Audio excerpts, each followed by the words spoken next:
우리가 살아가고 있는 지금 이 세상은 마치 큰 풍랑을 만난 것 같은 어려운 시대라고 할 수가 있습니다.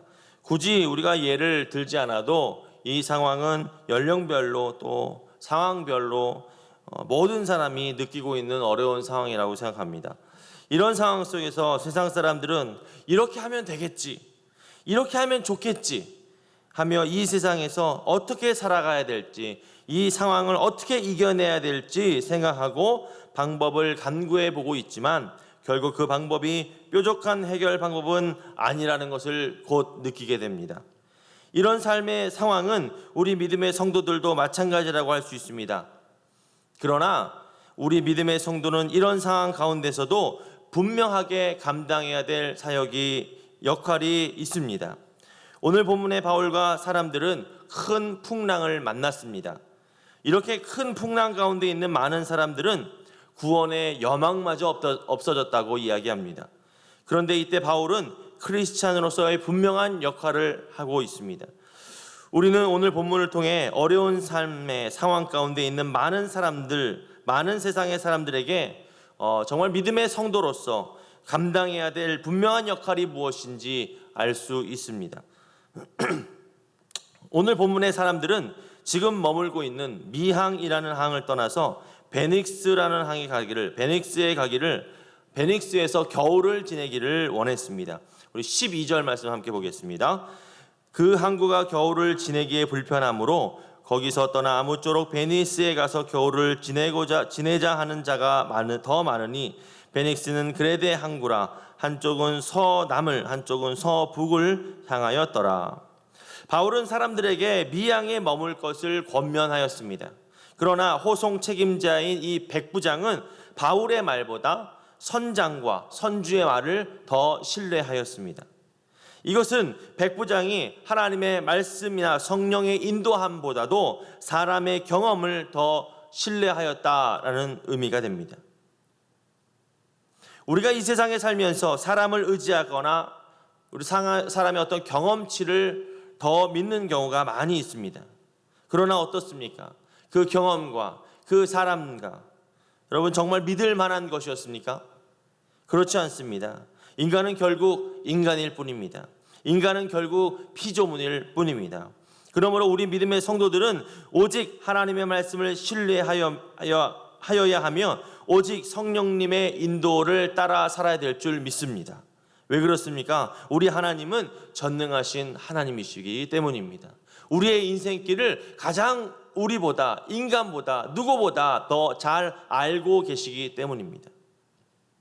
아무리 인간의 경험치가 많다고 하더라도 인간이 어떻게 창조하신 하나님을 뛰어넘을 수 있겠습니까? 그렇기 때문에 우리는 오직 하나님의 인도하심에 순종하며 나아갈 때에 가장 안전한 삶과 우리가 승리하는 삶을 살 수 있는 것입니다. 또 QTM 말씀에 보니까 미항은 작은 섬들로 둘러싸여져 강풍을 피할 수는 있었지만 이 미항만이 아주 작아서 춥고 겨울을 지내기에는 불편한 곳이었다고 합니다. 바울은 불편할지라도 미항에 머무는 것을 권면하였습니다. 사람들은 불편하다는 이유로 그것을 떠나 베닉스에 가기를 원했습니다. 만약 여러분들이 그 자리에 있었다면 여러분들은 어떤 주장을 하셨겠습니까? 어떤 결정을 하시겠습니까? 많은 사람들이 편한 곳을 찾을 때 여러분 우리 크리스찬들, 믿음의 성도들이 있어야 될 곳은 어디일까요? 편한 곳입니까? 아니면 불편한 곳입니까? 아니면 하나님이 말씀하신 곳입니까? 주님 말씀하시면 이라는 찬양에는 나의 가고 서는 것이 주님 뜻에 있으니 라고 하였습니다. 여러분들의 삶이 나의 편안과 안전함보다 하나님의 인도하심에 순종하여 늘 승리하는 복된 삶을 살아가시는 여러분들 되시기를 예수님의 이름으로 축복드리겠습니다. 이제 출항하기로 결정한 사람들은 남풍이 불어올 때 베닉스까지 안전하게 갈 수 있다는 믿음이 그들에게 생겼습니다. 그래서 그들은 편안한 마음으로 향해하며 자신들의 결정이 현명하였다고 생각하여 돛을 감아 그레데 해변을 끼고 항해하기 시작하였습니다. 13절 말씀입니다. 남풍이 순하게 불매 그들이 뜻을 이룬 줄 알고 닷을 감아 그레데 해변을 끼고 향해 하더니. 그때 어떤 일이 일어났습니까? 갑자기 유라굴라로는 광풍이 불어닥치기 시작하였습니다. 그리고 배는 태풍에 휩쓸려 바다에 표류하게 됩니다. 14절 15절 말씀입니다. 얼마 안 되어 섬 가운데로부터 유라굴로라는 광풍이 크게 일어나니 배가 밀려 바람을 맞추어 갈 수 없어 가는 대로 두고 쫓겨가다가. 경험이 많은 선장의 말에 출항을 결정하고 때마침 불어오는 남풍으로 기분 좋게 시작된 베니스로 가는 길은 갑자기 불어닥친 광풍으로 죽음의 위기에 놓이게 되었습니다. 갑자기 만난 광풍은 많은 사람들이 아마 당황했을 것입니다. 특별히 어떤 사람이 당황했을까요? 모든 사람들이 당황하고 있을 때 아마도 가장 크게 당황한 사람은 선장과 백부장이었을 것입니다. 리더가 이렇게 당황하고 있는데 배 위에 많은 사람들 어떤 모습이었겠습니까? 광풍의 소리와 막 사람들의 비명 소리가 뒤섞인 이 배는 아마 아수라장이었을 것입니다. 이렇게 즐거운 마음으로 떠났던 항해는 갑자기 살기 위한 광풍과의 필사적인 사투로 변하기 시작했습니다. 사람들은 광풍에 살기 위해서 연장을 벌입니다. 여기서 연장이란 배의 돛과 닷을 말합니다. 바람에 밀려가는 배의 속도를 조금이나마 줄이기 위함이었습니다. 풍랑과 싸우는 사공들은 이튿날이 되어도 거센 풍랑이 줄어들지 않게 되자 폭풍과 씨름하는 그런 모습이 온 짐을 다 던져버리게 됩니다. 그리고 사흘째 되던 날에는 배의 중요한 도구, 즉 비상 식량을 제외한 나머지 화물들까지 다 버리게 되었습니다. 왜 그랬겠습니까? 살기 위해서. 이렇게 사람들은 살기 위해서 배의 난파를 막기 위해서 안간힘을 쓰고 있었습니다. 우리 17절 19절 말씀을 함께 보겠습니다. 끌어올리고 줄을 가지고 선체를 굴러감고 스르디스에 걸릴까 두려워하여 연장을 내리고 그냥 쫓겨가더니 우리가 풍랑으로 심히 애쓰다가 이튿날 사공들이 짐을 바다에 풀어버리고 사흘째 되던 날에 배의 기구를 그들의 손으로 내버리니라. 여기서 애쓰다, 심히 애쓰다라는 말은 그들의 상황이 얼마나 위태로웠는지 또 그들이 살기 위해서 얼마나 노력하였는지를 알 수가 있습니다. 사흘이나 계속된 폭풍으로 모든 에너지를 소비한 이 사람들 결국 지치게 되었습니다. 지치기 시작하였습니다. 오늘 본문 20절 말씀은 그들의 절망적인 상황을 잘 표현하고 있다고 생각합니다. 우리 20절 말씀 함께 봅니다. 여러 날 동안 해도 별도 보이지 않고 큰 풍랑이 그대로 있음에 구원의 여망마저 없어졌더라. 해와 별이 보이지 않았다는 것은 폭풍으로 인해서 바울과 일행들이 암흑과 같은 상황 속에 있었다는 것을 나타냅니다. 당시 해나 별은 나침반이 없었던 시절 방향을 가늠하는 나침반의 역할을 하였습니다.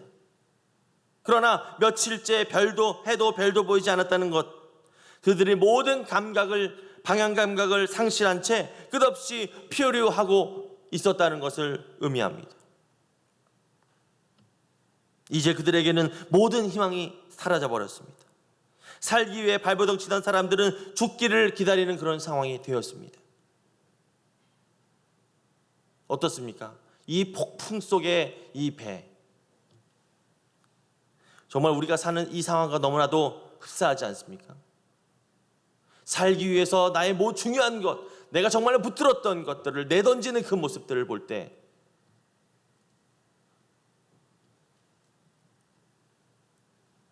우리가 구원받을 수 없지만 헛된 것을 붙잡고 있지는 않았나 생각하게 됩니다.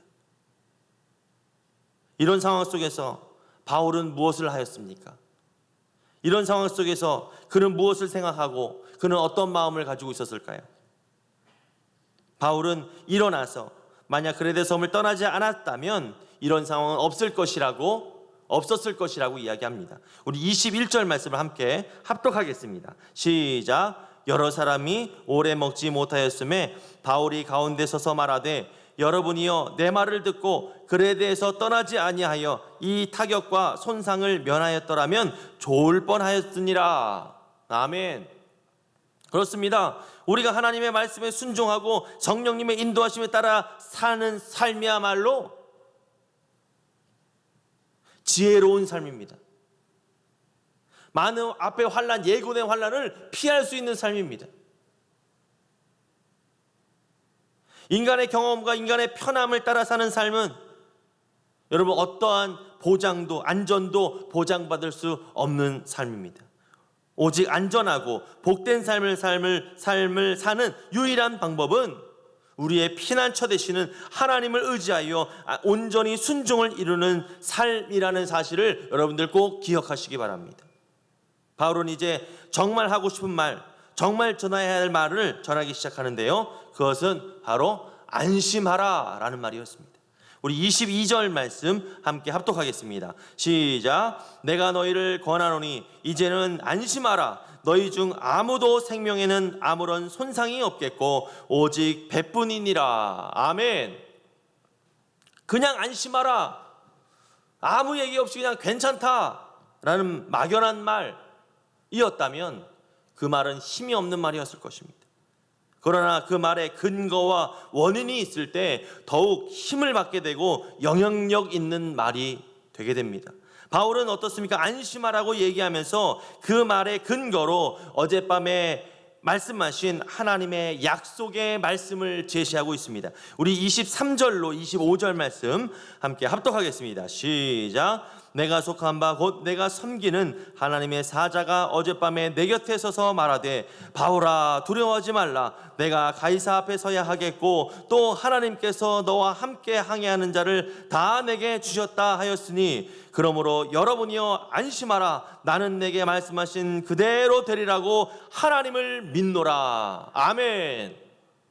할렐루야. 이렇게 바울은 하나님의 약속의 말씀을 믿고 그 말씀은 근거로 절망 속에 있는 많은 사람들에게 희망을 전하고 있었습니다. 아무런 희망도 없고 갑자기 배가 파손되면 곧 죽을 수밖에 없는 상황에서 바울은 막연한 희망을 주는 것이 아니라 배 안의 모든 생명을 살리시겠다는 하나님의 약속의 말씀을 근거로 확신에 찬 선언의 말을 하고 있었다는 것입니다. 아마도 많은 사람들이 이 이야기를 들을 때 어떤 마음이었을까요? 상황 속에서 지푸라기라고 짓고 심정의 사람들, 그런데 이렇게 확신에 찬 바울의 선언은 그들 많은 사람들에게 살 수 있다는 작은 희망의 불꽃이 그들 마음 가운데 일어나지 않았을까, 이렇게 생각이 되어집니다.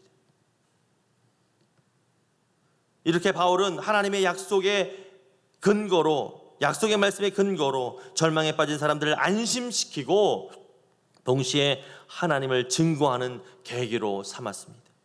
사랑하는 성도 여러분, 우리도 오늘 본문의 상황과 너무나도 흡사한 삶을 살고 있습니다. 저는 이러한 상황 속에서 바울의 모습을 보면서 우리가 절망과 같은 삶 속에서 분명히 감당해야 될 일이 있다고 생각되었습니다. 우리가 이 절망적인 상황 속에서 믿음을 가지고 하나님 앞에 나아가는 것은 당연합니다. 그런데 우리가 할 일은 무엇입니까?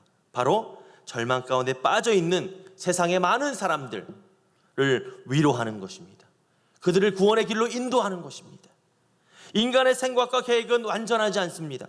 그러므로 언제나 무너질지는 아무도 모르는 것입니다.